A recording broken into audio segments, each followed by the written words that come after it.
What is up, guys? Episode 132 of the Nest podcast is here, and it is officially the kickoff of a new season. Not a new season of the Nest podcast, but a new season of Major League Baseball. That's what we're going to be talking a lot about tonight because it's a new season. That's what we do when it's a new baseball season. We got to get everything in there, try to cover as much as we can, and talk about our favorite sport. And hopefully some of you guys will start to embrace it as well. My name is Brandon, and I'm joined by my co-host, as always, Zach. What's up, my man? How you doing? Good. How you doing?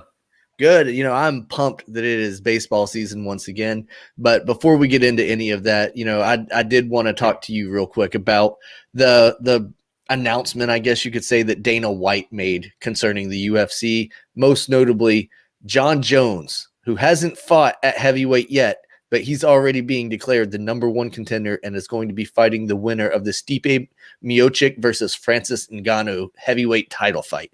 What are your thoughts concerning that? Interesting move.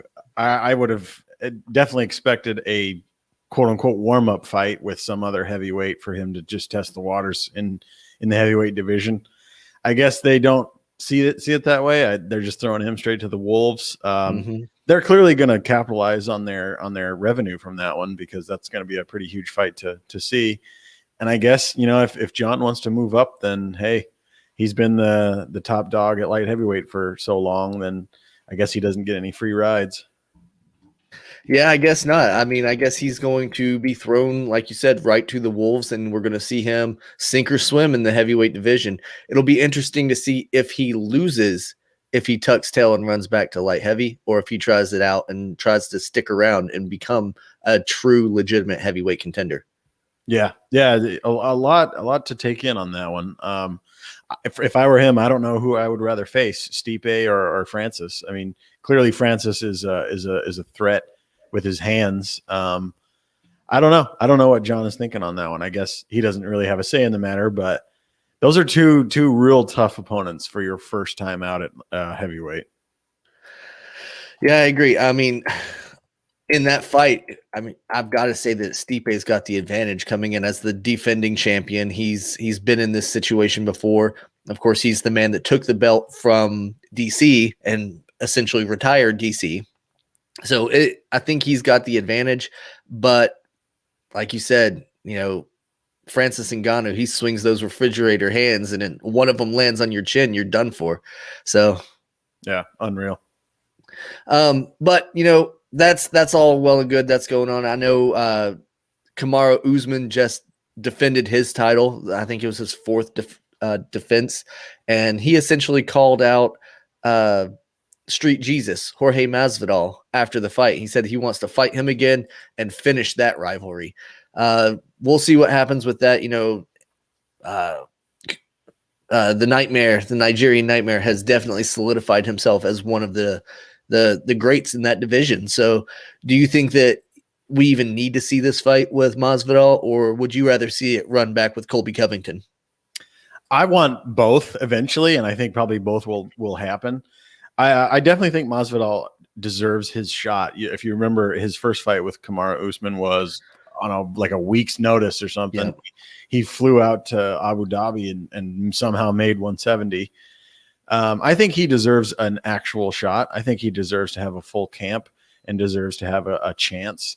He's been a pretty big star in the last couple of years to come out of the UFC, and he seems to be very talented. He's probably one of the people's favorites in that division, and I say give him a shot. And of course, I want to see Colby back in there too. So that's probably the top three in that division right now that I would say. Yeah, Colby definitely pushed him to his limit. And yeah, I forgot that Street Jesus came in there on short notice and had to jump through hoops essentially to get to that fight. So yeah, maybe he does deserve another crack at it. I'd completely spaced out on that part, and I was just like, well, he got beat pretty decisively. Yeah. But maybe if he has a full camp, there's a different story. We'll see. Yeah. But let's go ahead and get into what we were planning to talk about tonight, and that is the fresh MLB season that is upon us. We've got everything lined up for 2021. It's looking like it's going to be a 162-game season. I'm pumped for it. None of this 60-game season crap. but there are going to be some remnants of the 2020 season that's left behind. And tonight we've got a special guest with us. We've got our good friend Brad Shanler. He's from I'm going to say it wrong, the Bastards of Boston Baseball podcast. He's co-host of the Rip Griffin Show, and he's got his own show now, the Brad Shanler Show. He's also a member of the Internet Baseball Writers Association of America. Brad Shanler, welcome back to the show. We are thrilled to have you back. What's going on, Brad? What's going on, guys? Long time no see. That title just keeps growing every time that we have you on. It's like every single time I turn around, you're doing something new with your online persona. Another show has been added. It's crazy, but you're somehow able to make it back onto the nest. You did forget one thing. I also contribute to fan-sided's Bo Sox injection. There you go. I knew I was going to forget something. It's almost impossible to hit all of those. And it is what it is. The Bastards of Boston Baseball, that was formerly known as the Benny and the Bets podcast. I am actually not a part of the actual podcast. Okay. I work on their YouTube videos. So we do live streams for if there's something going on in MLB, because the off season's been kind of quiet. So things go on, we'll jump onto we'll make a video, throw it up on our YouTube page, and talk about what happened, like the Trevor Bauer pickup and everything. Okay, gotcha. Yeah, that was pretty much breaking news. And you're right, it has been pretty slow, but here the past couple of weeks, it's really, really ramped up, as pitchers and catchers are set to report this week to spring training. So, we're excited about baseball season. We know you are as well. And we definitely hope that you plan to be a returning guest all throughout the MLB season to help us break down whatever is going on. And I also know that you are an avid Red Sox fan. So let's start off there. Like, how do you think the Bo Sox are going to do this season? I think they'll be better than people actually expect. The fact that everybody's expecting them to be back down in the basement.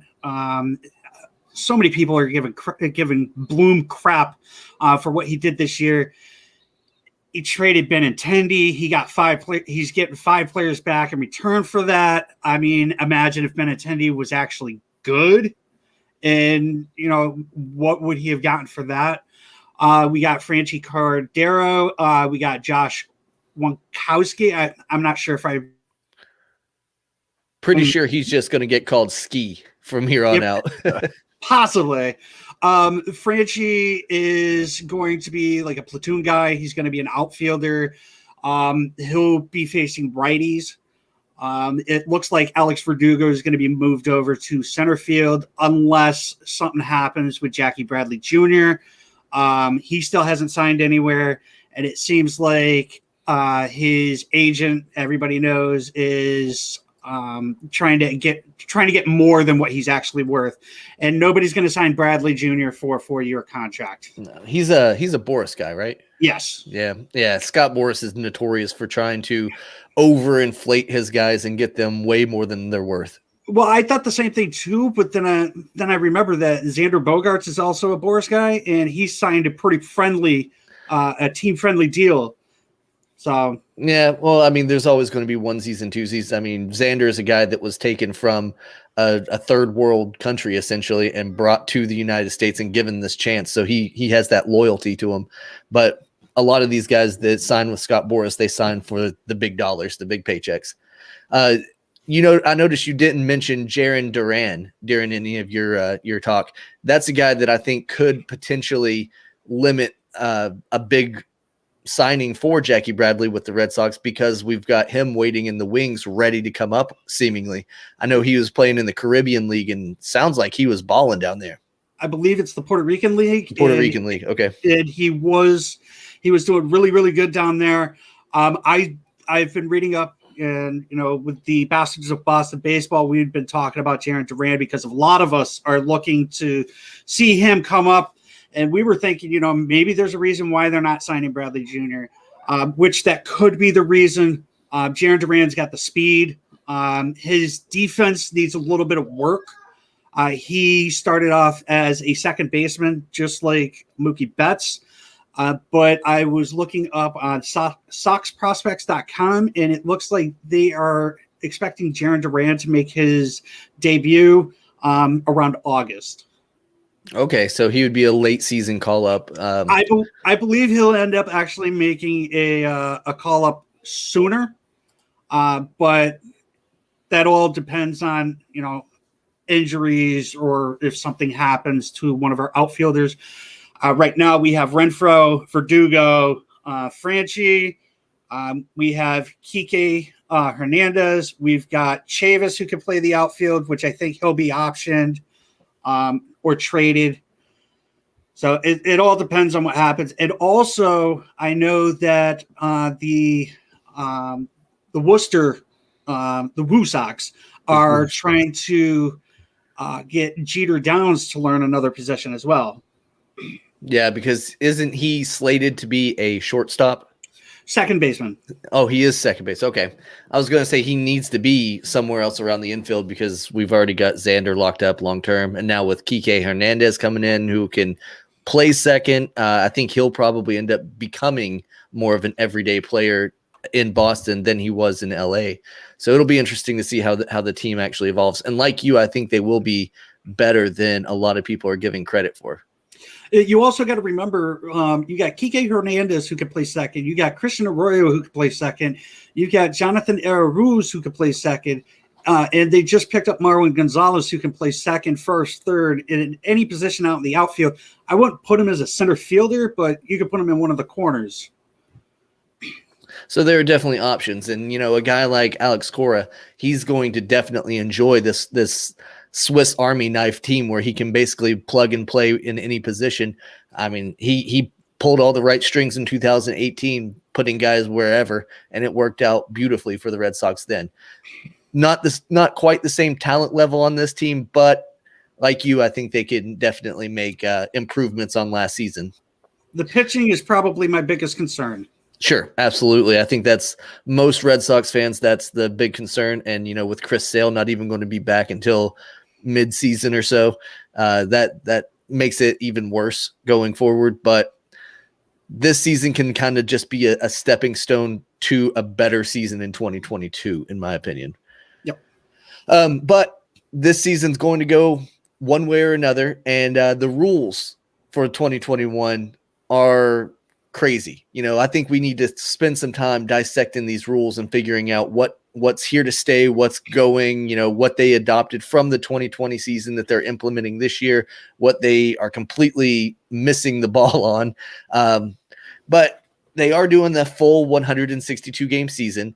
And they've reverted back to the 26-man roster. And they're going to expand that to 28 in the playoffs. And MLB teams can carry up to 5 players on a taxi squad on their road trips. One of the major changes from the 2020 season that we saw is that we will not have a universal DH. Zach, as a National League fan, how does that make you feel that you're going to get to see your pitchers go out there and swing the stick again? Yeah, it sucks. It's just a completely misstep to not get that done. You and I have talked about it before, and I'm pretty sure that they're waiting for the CBA to come around to loop that in as a whole instead of just throwing it in at will. Nonetheless, it sucks though. I hate that we have to just deal with that. And a lot of people will say it's for the tradition of blah, blah, blah, blah, blah, but that's not winning anyone over to come and watch baseball. That's really what the sport is in dire need of. It's not of tradition. We've got plenty of that. I think the sport needs more people to get excited about baseball so that this freaking sport doesn't die, but whatever. And Brad, I saw you giving the thumbs down over there. I guess you're not a fan of the getting rid of the universal DH as well. I feel as though Rob Manfred was like, hey, how can we make this game better? And everybody was like, well, get rid of the 7-inning doubleheaders. Stop putting the extra innings on the second, the player on second base for the extra innings and implement the DH. And he was like, okay, cool. So we're going to not do the DH. We're going to implement the 7-inning double headers. And then we're going to end up putting the person on second at an extra innings. This guy's an idiot. Yeah. He literally has people like giving him everything. Like, do this, and everybody, if you build it, they will come. And he's just like, nah, screw you. Yeah. Instead of building it, he's just shitting his pants in the corner. Exactly. And the other thing that kind of gets me is the fact that he just hired, Ken Griffey Jr. And Ken Griffey Jr. is there to like help build for like the kids and to get involved in baseball and stuff. And it's just like, I know Junior's not going to be able to do anything in the snap of his fingers, but it's like, come on, dude. Everybody told you they like the DH, but he used that as a ploy. He wanted to implement like an expanded playoffs. And he's like, oh, if we do expanded playoffs, we'll give you the DH. And they're like, no, dude, we're not doing expanded playoffs because of the fact that if we do expanded playoffs, owners aren't going to spend any money and teams are just going to try and, be average. Yeah, Nate's commenting along right here. He says we need a new leader of the MLB. I'm assuming that he's talking about a new commissioner, and I agree. I think Manfred's time has come and gone. But, to caveat off of one of Zach's points, I think that a big reason that we aren't seeing the universal DH this year is because it was shot down by the players union. They didn't want to concede any leverage going into the upcoming CBA at the end of the season. So I don't think that's entirely on Manfred because he's been trying to push for it. He's wanted the universal DH and the expanded playoffs, but the players are saying, no, we don't want that right now. They want to keep that. They want to keep that bargaining chip. Mm-hmm. They don't want the expanded playoffs. That's what it is. The players, everybody wants the universal DH. The owners want the expanded playoffs. The players do not. Right. Because that brings in more money. Exactly. Yeah, absolutely. The player's stance is, if you give them an inch, you give them a mile, and we're not going to budge unless we get a chunk of that expanded playoff money. Yep. So, I mean, I guess I get it. It's a money game. It's a numbers game, but it sucks nonetheless. Now, can I ask you guys a question? Shoot. All right. So with the CBA coming up, how likely do you think it's going to be that we have a strike next year? I mean, that's pretty heavy. I think that there is definitely that possibility. Anytime that there is a new CBA, especially in Major League Baseball, that raises alarms because we've all lived through an MLB strike in our lifetimes. So we've seen that it can actually happen, and we know that right now the Players Association and the MLB are butting heads over every little thing. It happened in 2020. It's happening before the 2021 season. I can see a scenario where MLB players strike. Whether or not they resolve the strike before the 2022 season, that's anybody's guess. But I do think that it is a very real possibility right now. Yeah, absolutely. I think the effect of COVID on teams and owners is probably playing a lot into that, because I would have to imagine that these owners aren't going to necessarily want to budge too much because they've had to give up so much money for these.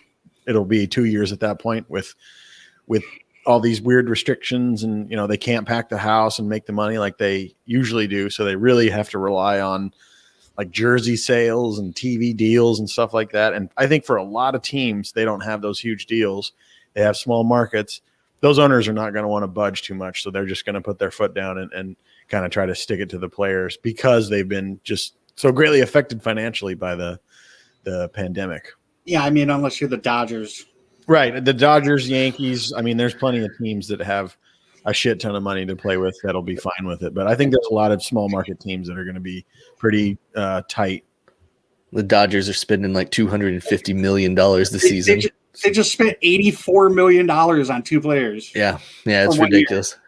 For one season. That's more than like some teams' entire payrolls. Oh, yeah, several teams. Yeah, and then you got next year they're paying $89 million to two players. It's insane. Like, what's going on here? It's something ridiculous. Yeah. But Zach, to your point about COVID and impacting a lot of things, it is certainly going to be impacting the rules of the 2021 season. And that's one of the biggest changes this year, is that players have to adhere to the new health and safety rules going forward this season. What that is they have a mandatory 5-day at-home quarantine period prior to reporting to spring training. So that they're going through that now.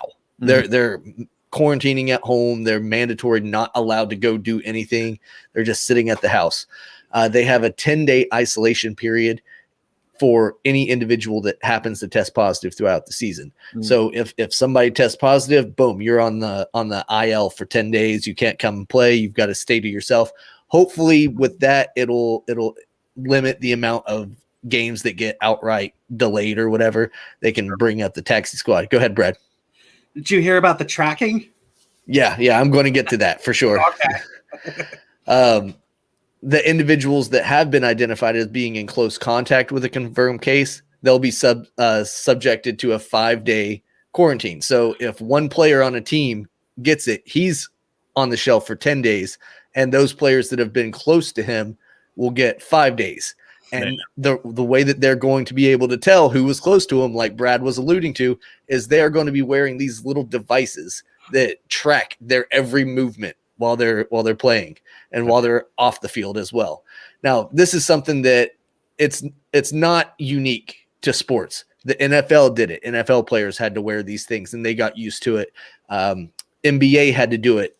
They got used to it and it was fine. But this is the first time Major League Baseball is implementing something like this. So it's going to be a little bit of a learning curve at first for these guys. We'll see if they figure it out and if it's something that they like ultimately just chalk up as like, it's part of the game. Sure. It's because of these guys. Yeah, the Marlins. That's right. The Marlins and the Cardinals both had major outbreaks last season, and you're right. Yeah, man, that's going to be crazy for teams' rosters to have guys that are out for days on end because of close contact and all that kind of stuff. You're going to see a lot of people you've never seen before play, I would imagine. And that's where the Jaron Durant thing might come in. Yeah, you're absolutely right. You may see some earlier call-ups than you anticipate, and they might have them coming up to make their Major League debut a lot earlier than people thought because, like you said earlier, Duran was projected to be an August, September call-up, but we may see him in May or June because, who knows, the entire outfield might become in quarantine because they were in close proximity to one another and one of them happened to test positive. Sure. One of the things that I think is really going to be a sticking point for a lot of these guys is when they're at home, they can like hang out with their families. They can be with their kids and their wives and all that stuff, which is all fine. I wouldn't see it any other way. If they're on the road and their wives and family want to travel with them, their families aren't allowed to stay in the same hotel as the players. So while you're at home, you can sleep with your wife, but when you're on the road, you can't. I think that's going to be a major issue for these guys, and we're going to see a lot of guys getting fined for breaking protocol for having their spouses or whatever in their hotel rooms with them.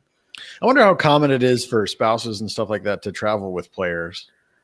I don't know. I would say it's fairly common, like say you're an MLB player and you're playing on the road in Cleveland, your wife happens to be from Cleveland. Why wouldn't she want to go and visit her family while she's watching you play at her hometown team or whatever? Sure. I'd say it happens quite a bit. I'm pretty sure it's fairly it happens more often than not. Yeah. I mean, probably in the summertime too, a lot when kids are out of school and stuff, then you don't have really anything to do. And I'm sure most of those wives probably don't have like a day job that they have to go to every day. That's what I was going to say. Most of the wives are Instagram models, so that, they can always get new and exciting content in other cities. So why not? Yeah, good point. But yeah, so that's the majority of the health and safety rules that are changing. Of course, Brad alluded to it earlier that they're also going to implement the 7-inning doubleheaders and the runners starting on second base. They adopted that from the 2020 season. So I read this, and this was a little interesting for me. During spring training, they're not going to do the seven inning doubleheaders. They're going to leave it to the managers to decide whether or not they're going to do 5-inning doubleheaders. Yeah. Like I want to see baseball so bad, but if I have to watch a goddamn spring training and it only be 5 innings, I'm going to be pissed. Yeah, the rules for spring training are very similar to like a minor league spring training game. They not only will they have 5 and 7 inning games quite frequently, not even on double headers. Some regular games will just be 7 innings and they'll call it at that. But since there aren't fans in the stands and they have no real like reason to have the continuation of a game, if they only want to get like say 40 pitches out of their starter, then they're going to try to break it up as close to 20 per inning as possible. So with that being said, if there are 2 outs and say, Mookie Betts is up with 2 outs and he hits a ball to the shortstop and it gets booted, they're just going to say last batter. And then the next guy up is the last batter of the inning. or they'll say, just roll it, meaning just roll the inning over. We're not playing anymore. That should have been an out, but it was an error. So let's just roll on to the next inning so that they can limit the amount of pitches, so that they can build these guys up in a way that doesn't destroy their arms, doesn't get them out there for 40 plus innings in spring training and stuff like that. That's crazy. The way the minors have been doing it for a long time. For their spring training. But in Major League Baseball, obviously, they have fans normally coming out to see these spring training games, and they have to put on a bit of a show. So, normally it's like, well, do what you got to do. These guys are supposed to be the best professionals in the world at what they do, so let them go out and do it. But what do you guys think of that? Like, it's going to be pretty Bush League. Well, from what I was seeing, they're saying that the Athletics are talking about having fans in the stands for spring training. They would be one of the few. And it wouldn't make any sense that, the Grapefruit League, who is in Florida, and Florida is basically open, like, why wouldn't they have fans too? I think it's just up to the team's discretion. I guess. With not allowing the fans in, not having fans in the stands to worry about, they can implement some of this Mickey Mouse stuff that they're trying to do, so that it's easier on their players, it's easier on the rosters and stuff like that, And then once they get to the actual games, that's whenever they'll try to open it up and allow some fans to come in. But it is what it is. We'll see what happens. Yeah, I mean, I guess if there's no fans in the stands, I guess it really doesn't matter at the end of the day because it is just spring training. But that's a weird and slippery slope to kind of fall down, if you ask me. Like that's a little too much. I get it for the minor leagues because, I mean, no one's watching a minor league spring training game. Except for Brad. I don't know. That's super weird. And plus, with this weird season where guys may be out for 10 days and 5 days for other guys, if I were on the coaching staff, I would be going through these spring training games with a fine-tooth comb, looking for guys who I can call up whenever I need to, looking for guys who have potential, because you're probably going to need them this year, just like you did last year. Yeah. Yeah, I think it is actually a pretty smart idea to try to build these guys up and not have the stop and goes like they did last season, because that's what they attribute a lot of the injuries to, was the fact that they started ramping up in February, they got shut down in March, then they had to start building back up in May, June timeframe, and then get going like within 2 weeks or whatever. Mm-hmm. And a lot of these guys, they were quarantined to their houses, hotels, wherever they were for that entire duration, and couldn't really go out and get in game shape, but yet they had to go out there and perform like they were. So we'll see what happens. I think they're trying to be a little bit more intelligent about it and trying to just navigate this COVID world. One thing that I know that has nothing to do with COVID, but it's something that they've decided to implement, was MLB came out with a statement, and I don't know if you guys even saw it because it was kind of not even major news, which is ironic to me, but MLB came out and said that they are officially going to deaden the ball. Yep, we did see that. Yep. So to me, if the league offices can come out and say that they're going to deaden the ball, then that implies that they have also been able to juice the ball. Yep. Now, this is something that they've long said, we haven't tainted the ball, we haven't done anything to the ball. But I'm inclined to agree. I think that if they have the ability to make it not fly as far, then they also have the ability to make it fly further. I mean, just look at the series in London between the Red Sox and the Yankees when they scored like 87 runs in 2 games. There were balls flying all over the place, and you can't tell me that it was just the atmospheric difference between the United States and England that causes that. No, they said, let's turn these balls up to 11 and see what we get out of them. Mm-hmm. That was definitely like, oh, we're going to be playing baseball in front of the England people. Let's give them a show. And Michael Chavis comes up and he fucking knocks a bomb dead center. Everybody's hitting bombs back and forth. My whole thing is I love home runs, but I mean, like, do I need to see Ronald Acuna hitting a 500-foot home run every other night? No, not really. I could watch him hit a 410-foot home run and I'd be just as happy. But it's like, the balls are still going to fly. I mean, you're not going to get these guys hitting, singles or like doubles off the wall or something like that. You're still going to be able, it's the projection, it's the launch angle and everything, they're still going to do that. Right. And if you get the bat on the ball the right way, you're still going to get those balls flying, no matter how you put them in like it's humidor, right? Is that what they were saying they were putting it in? Yep. Yeah. So they're going to put it in a humidor to make it so that the ball is dead, and they're still going to fly. Just not nearly as far.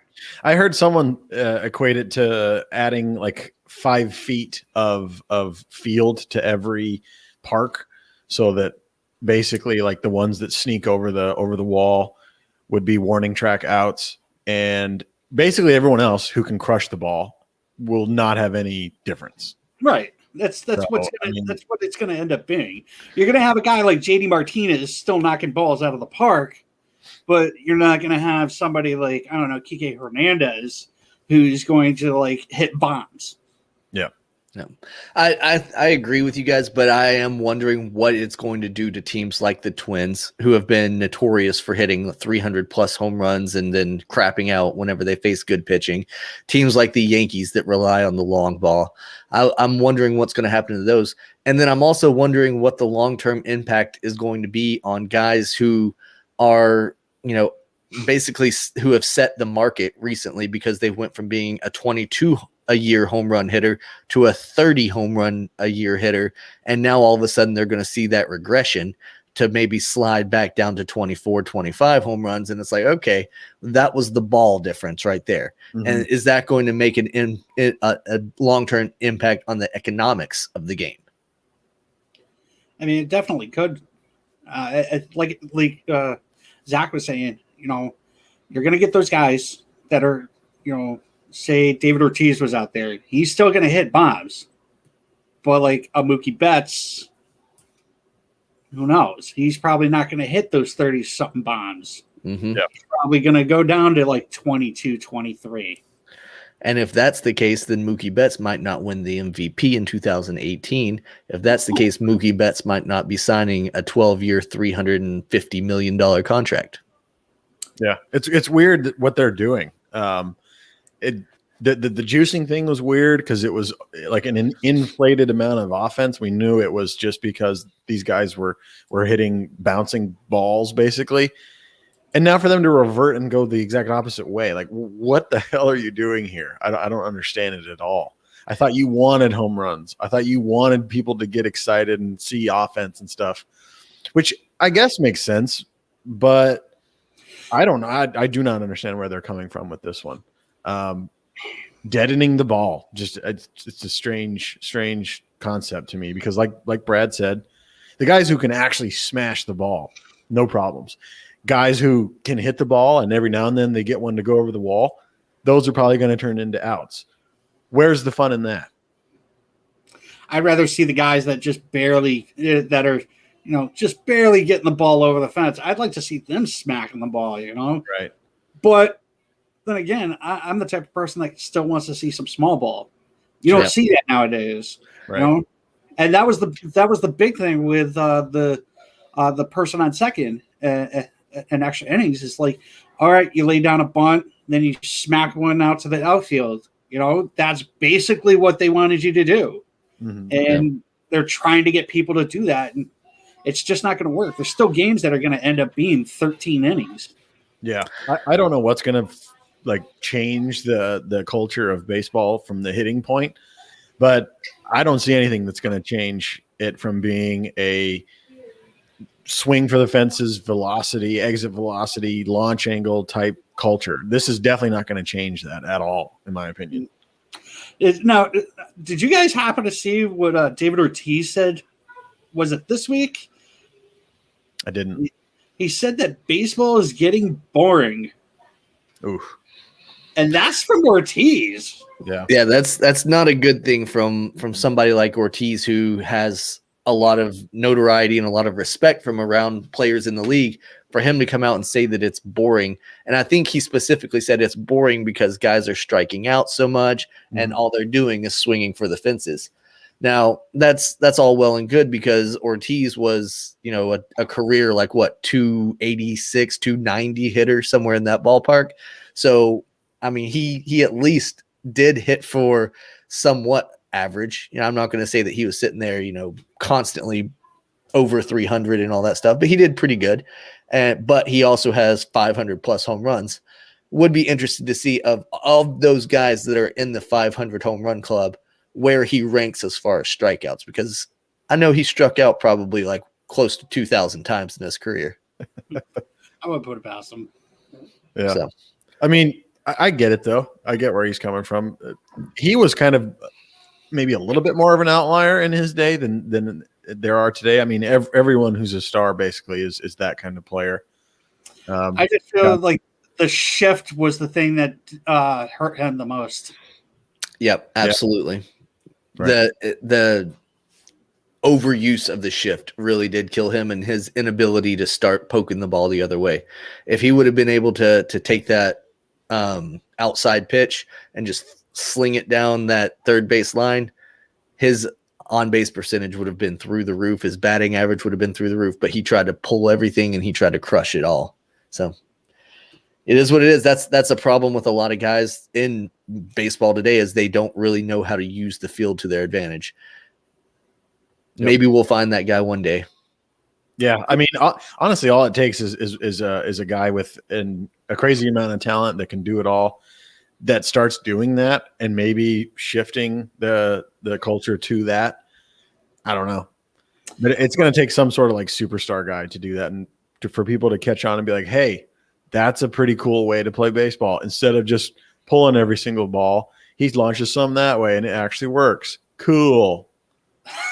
I have to say, last year, even though it was only 60 games, watching Alex Verdugo smacking the ball over to the Green Monster was awesome, because he'd hit it over that way. He'd watch it and he'd be like, oh shit, I got a double, Yep.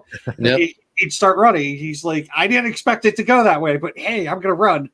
So that was pretty cool. Lefties that know how to do that, they thrive at Fenway, because that's an out pretty much anywhere else in the big leagues. But if you can just lift it opposite field, you can almost get a double every time.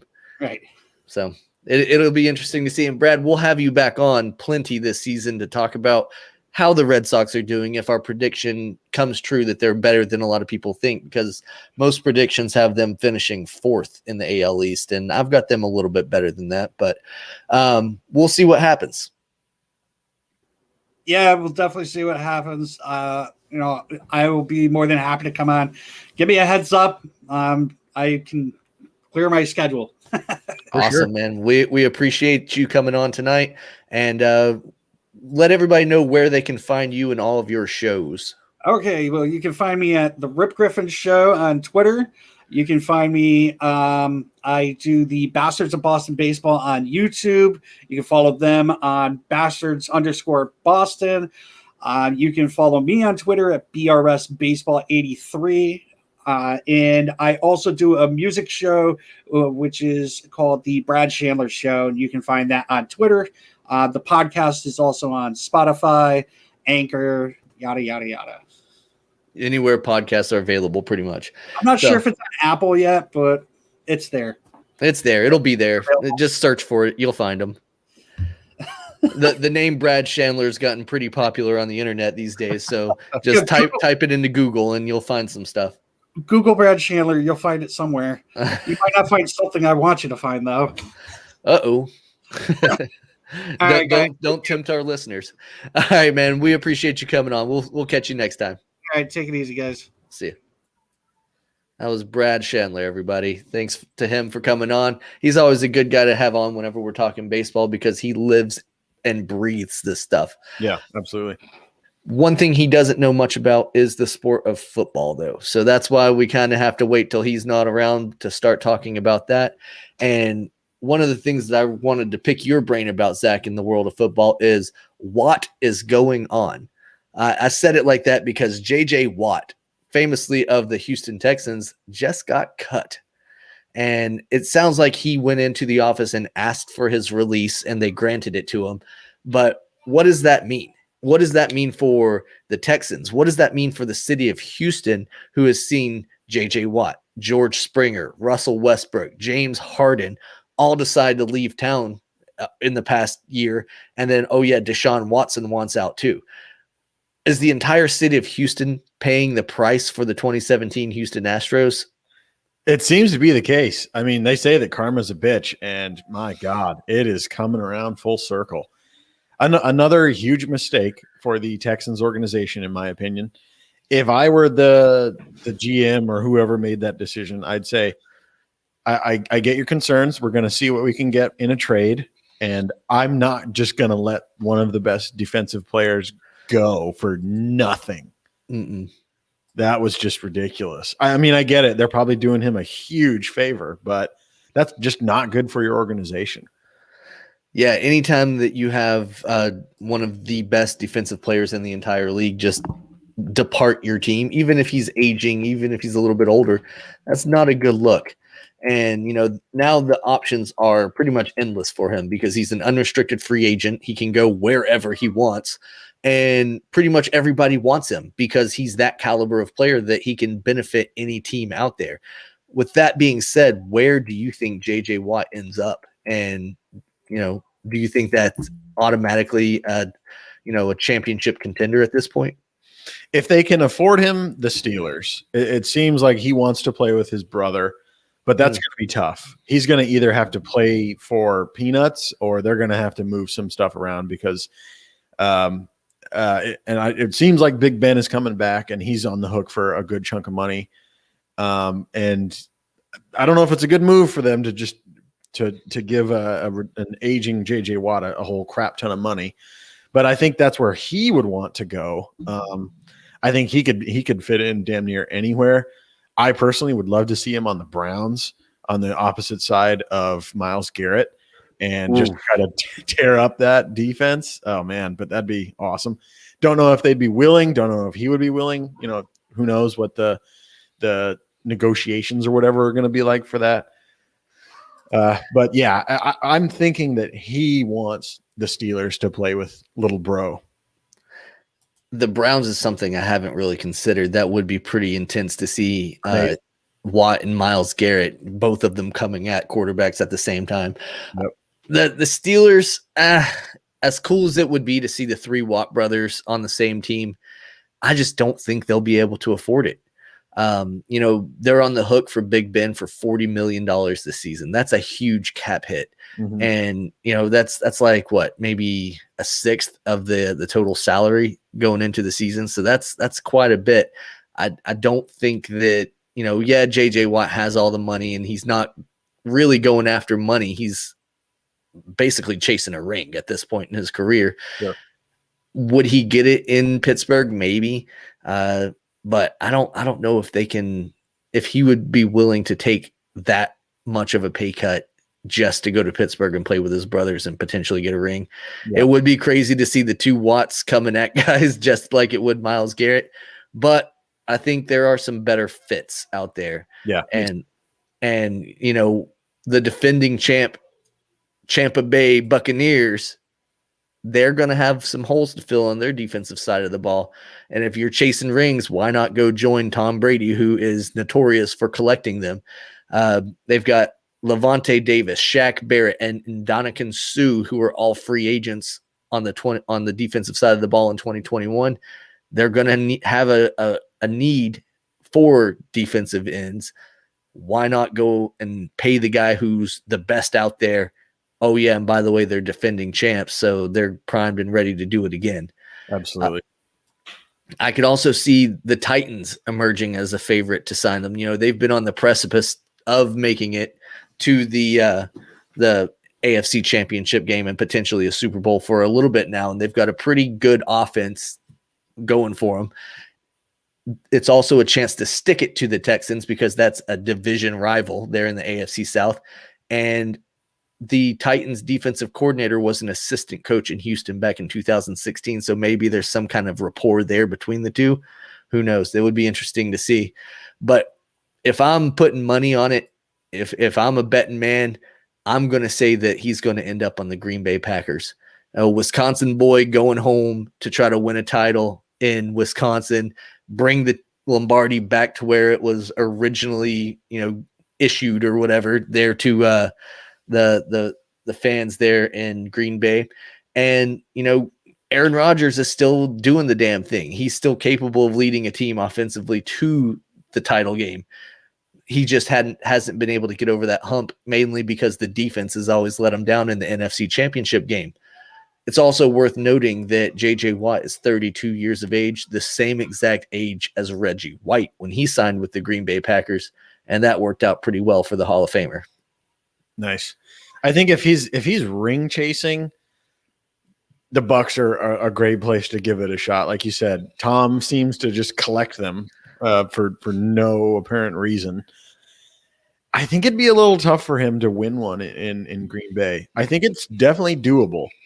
But if Green Bay really wants to go for one, they're going to need more than J.J. Watt, because he can be shut down at his age with a good offensive line. I think if you double team J.J. Watt, I don't think the rest of that Packers defense is going to be able to make up for that. It's a good place for him to go. I mean, it'd be fun to play in your home state, I'm sure. And playing for Aaron Rodgers would be really awesome. That's another good place, but I don't know. And who's to say that the Bucs aren't going to fall apart after this year and not be able to sign all their players back? So yeah, they have a lot of free agents that they're looking at. And, after these guys went out and performed the way they did in the 2020 season, a lot of them are going to be asking for a few extra dollar signs in their paychecks. So if they can afford it or not, that'll be the big question there in Tampa Bay. A team that I would say is a dark horse that would benefit greatly from somebody like J.J. Watt would be the Buffalo Bills. They've matched up pretty well with every other team offensively in the AFC, but what got them down in the AFC Championship game was just the inability to shut down the Chiefs, specifically the inability to put a pass rush on Patrick Mahomes. That is the key to beating Mahomes, as was seen in the Super Bowl. If you can put him on his ass, you can beat him.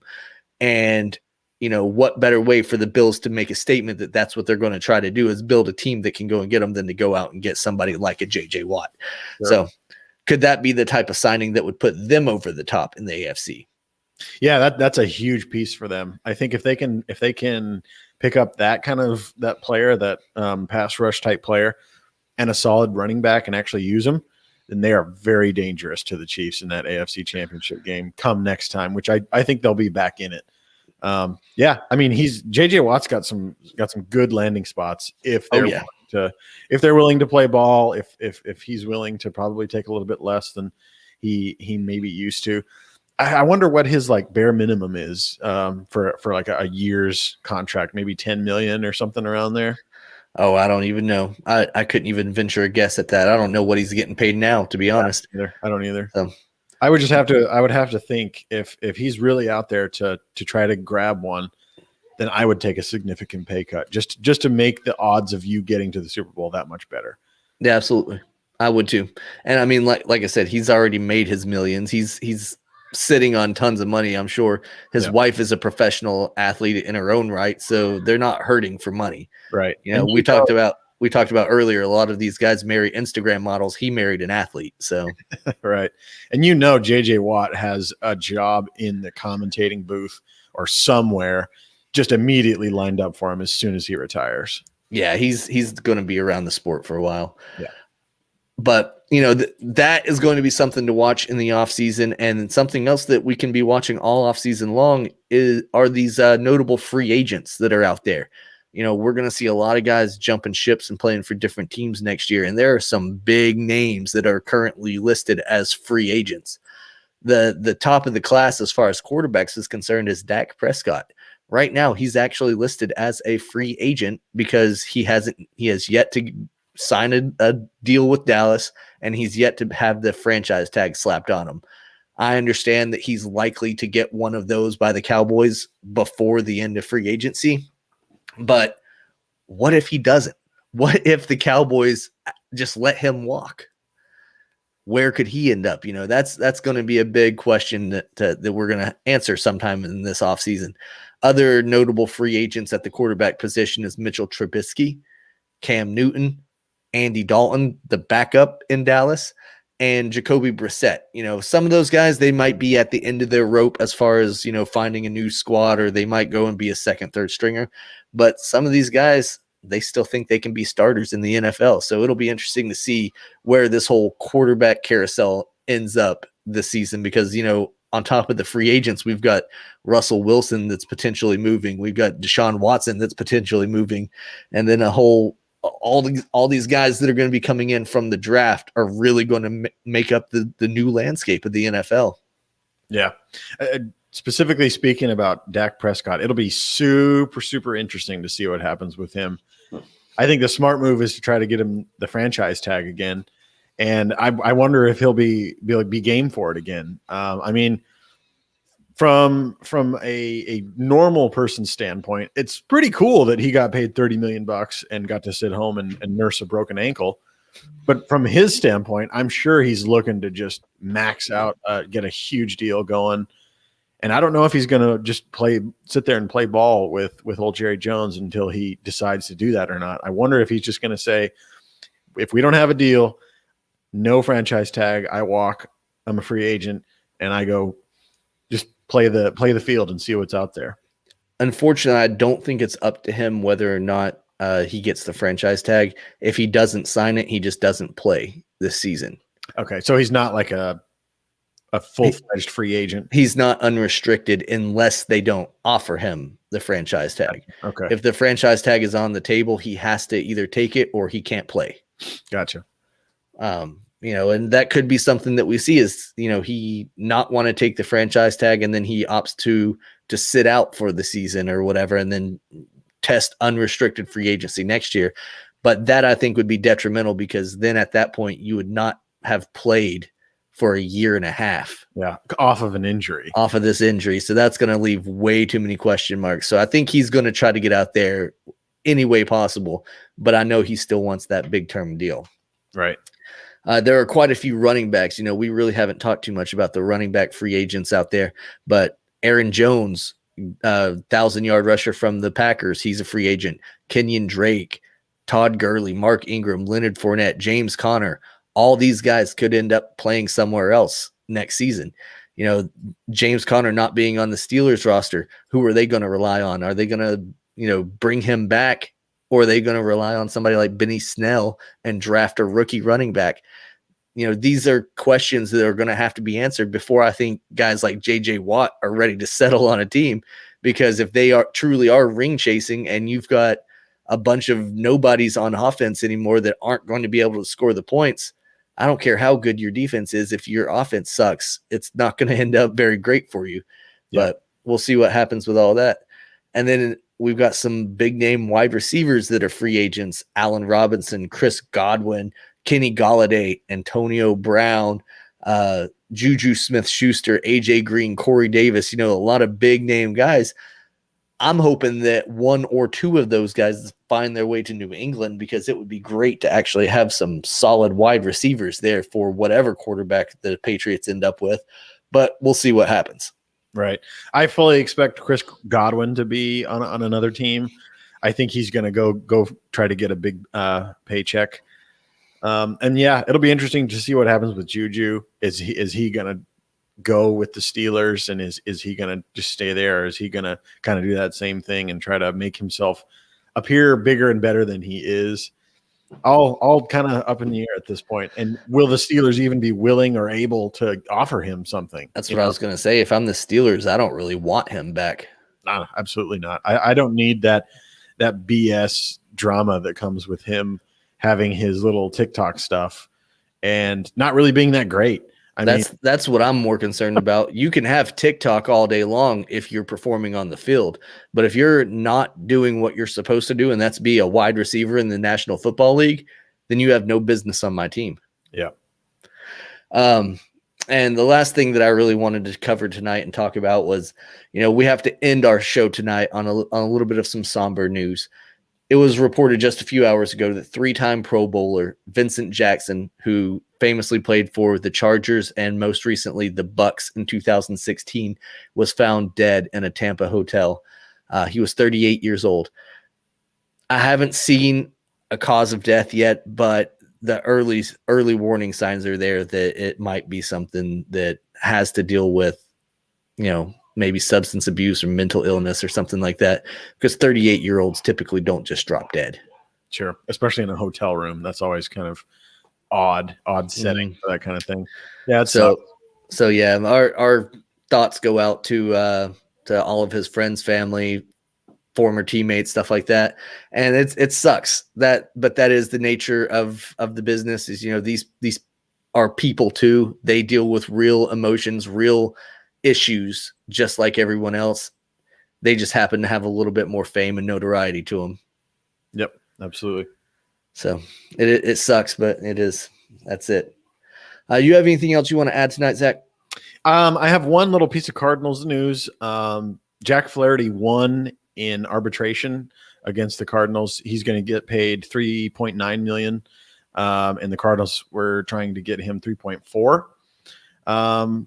And I think this is going to cause kind of a rift between Jack and the Cardinals organization. He's kind of like, especially last year, he got really into the BLM thing and the activism and stuff like that, which is awesome. I think he should definitely be able to do that. But I think his head and his just overall outlook on things is a lot bigger now that he had that one great breakout year. Yeah. He's kind of going for the big time now. You know what I mean? He's probably going to go for the biggest deal he can possibly get. I don't know if he'll be in a Cardinals uniform for much longer, which sucks because he was a homegrown as in he came up through the Cardinals farm system. Great pitcher. He could obviously be an ace on several squads. And if he does end up leaving the Cardinals organization, I'm going to be pretty upset about that. But man, if I'm a Cardinals fan, I would kind of see the writing on the wall that he's not necessarily unhappy here, but he's going for bigger things than the Cardinals are willing to offer. Yeah, it's always interesting whenever these arbitration cases happen and the arbiter rules in favor of the player, because then that's basically the player being like, the team didn't value me. The team thought that I was worth less than what I really am. And that does kind of leave a sour taste in their mouth. Being a Red Sox fan, I saw Mookie Betts hit arbitration and win arbitration pretty much every time that he tried for it. And that told me long before he was ever traded that he's not going to stay here for the long term. If he's clearly not getting offered what he thinks he deserves in arbitration, then he's probably not going to get offered what he thinks he deserves in a free agent contract. So yeah, I think your analysis is pretty spot on with that. I think Jack Flaherty may be on his way out if whenever his rookie contract is actually over. Is this his first year on arbitration? I'm not 100% sure. I would assume so. I haven't heard anything about arbitration until this year. I would assume this is his first year. I could be wrong. But yeah. Well, we'll see. And, a lot of times whenever players start to reach their arbitration years, that's usually when teams that aren't intent on keeping them look to move on from them. Right. And I would, of course, as a Cardinals fan, I would hope that they would try to get something in trade rather than just letting them walk in free agency, if that does end up being the case. Right.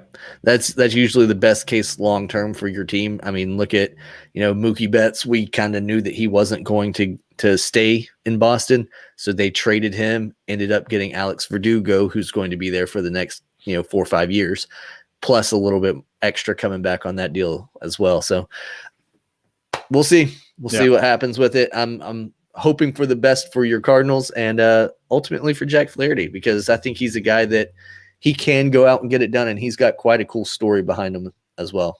Yeah. I definitely respect him as a person and as a player, and obviously I wish nothing but the best for him. But if we could make it happen in a Cardinals uniform, that would be best case scenario. Well, I guess we'll just see. I think he's going to have a chip on his shoulder this year, and he's probably going to hopefully go out there and just rip the seams off the ball. So we'll see what happens. Yeah.